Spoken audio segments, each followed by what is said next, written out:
The ego is the system that runs your sense of self. It is made out of thought patterns, emotions, and behavioral loops, and the stories that try to hold it all together. Left unchecked, it creates endless existential searching, chronic disconnection, and the persistent sense that something is wrong.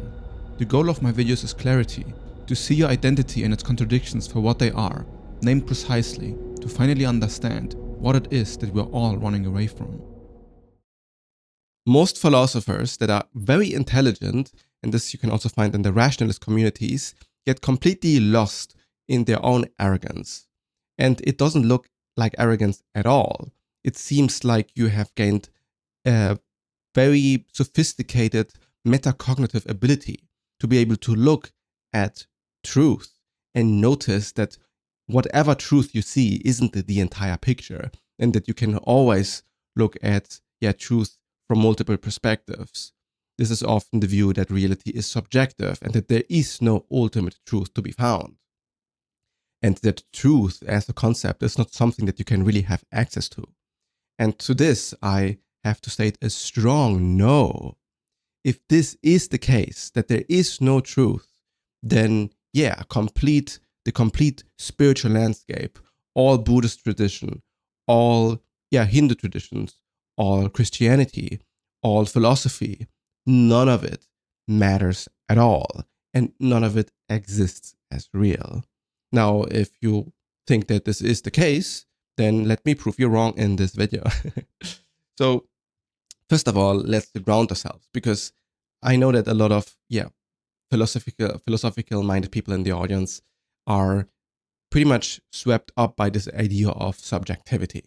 And the reason subjectivity is such a likable idea is because, on one hand, it gives the ego a meta perspective that makes itself be detached and disassociated from its own delusions, which are all the ideas about yourself that are wrong, where people overthink, they get stuck in their head, they believe their personal narrative of their life is super important when it isn't, they imagine what other people think of them that other people don't think, and people try to cling to some sort of God that created the universe and is there for them. And a lot of rationalists kind of see that this fuels a lot of delusion in modern society and doesn't progress life that much. And all of this is fine, but then people make the extra step and say truth therefore doesn't exist, which has to be contradictory immediately, because if you make the statement that the truth doesn't exist,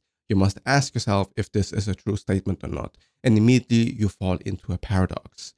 Now, you might say, well, the paradox is what you mean when you say that truth doesn't actually exist, and there's, of course, some Buddhist wisdom in that, but let's actually light up both sides of the paradox, because if you then say the paradox is proof that truth doesn't exist, then I could point to the paradox and say that the paradox does exist. And you cannot really escape the fact that something exists rather than nothing. And if something exists rather than nothing, then you cannot claim that truth is just subjective. Either something exists and this is true objectively, or it isn't. And no matter how you frame it, immediate experience will always triumph any sort of word games that we could be playing.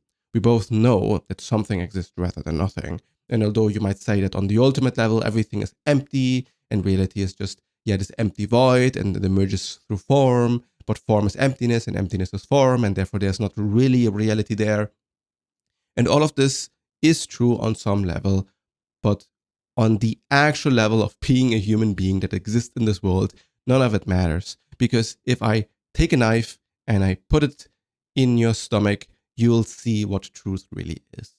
This means that our own existential situation is real. You have a body, and this body can get hurt. When this body gets too hurt, it dies. So this is true. If you deny that this is true, then you are not in contact with reality. You are in some sort of fantasy world where you can, not have to be confronted with this existential conundrum that you will perceive pain and you will die, and no sort of cosmic identity will change the fact. And this is the first grounding layer that I think both rationalist people and spiritual people need. And it's funny because spiritually minded people will tend to believe in an afterlife, or that God exists, and this gives them comfort. And atheists tend to believe that, yeah, there is nothing after death, and then there's just this black void. And what is very interesting is that both sides basically need what the other has. Like, atheists are too focused on the sense of there being nothing after death and just imagining reality to be this unfeeling, that void, to the point that they cling to this notion and therefore lose a ton of deep wisdom that you can find by exploring, your real sense of identity, exploring consciousness, taking exotic states of consciousness seriously, seeing how there are a lot of good reasons why an afterlife might make sense, even in terms of reincarnation, even in terms of some other realms, because consciousness has the ability to create experiences so much realer than your own human life. And this can happen through near-death experiences, it can happen through psychedelics, and to the unexperienced mind might say that this is just happening in your own brain and it doesn't really matter and it's not really real. And fair enough, right? Is it something external or internal is not something that you can really determine, right? But if you have had an experience that seemed realer than your real life, or it took longer than your real life, and people have reported this consistently, then it is not wise to just dismiss it and say that there's absolutely nothing after that. And in the same vein, if you are completely attached to the idea that there's an afterlife, you're likely attached to the idea that consciousness is fundamental and that existence must mean that you will survive even after death, because existence is like this permanent sense of self. And this usually is also then wrapped up in an ego identity that clings to some notion over another.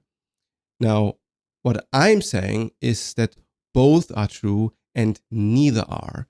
And this sort of relativistic thinking is much closer to truth than this sort of arrogant dismissal that says there is no truth at all. Because what I'm saying is that both are actually true.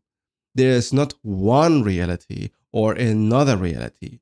It's both and neither. And from a very logically driven brain, you might say this is what relativistic thinking looks like. Like, what I'm saying is relativistic. And if you just make like a strong claim, like after death there's nothing, then this is just way more grounded in objective reality, because this is what we can observe, which is, by the way, not what we can observe, because we have not actually been dead.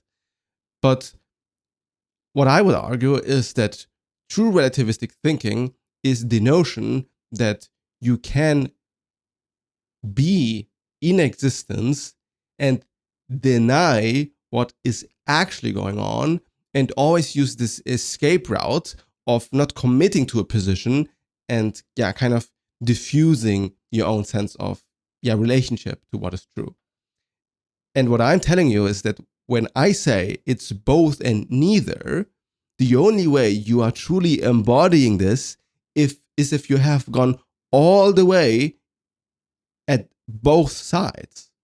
So it's not just dismissing both sides and being like, kind of both is true, or kind of neither is true, and you just are in this like comfortable position where you don't like take stakes in the truth.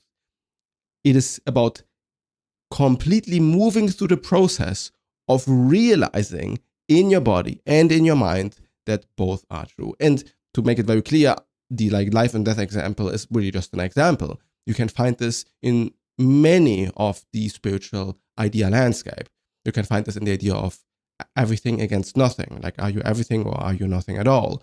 Are you all people on this planet, or are you just your own solipsistic viewpoint? Is existence determined, or is there free will? And what you really want to do is you want to completely own the position that determinism is true, and completely own the position that free will is true. And then you can actually stake this position without having to have to argue against any of it, because you understand they are all one, and the truth is one and the same. It's not that there is no truth, it's that the truth points to one and the same thing. In the same vein, if you reflect about all of your spiritual attainments and spiritual insights, can you find the opposite also being true? The part that is the opposite is often the part that you do not want to accept. And that oftentimes, if it gets brought up, will make you want to relativize into your current position. It is counterintuitive because you might think that your own rationalizations and your own intuition is the deeper wisdom.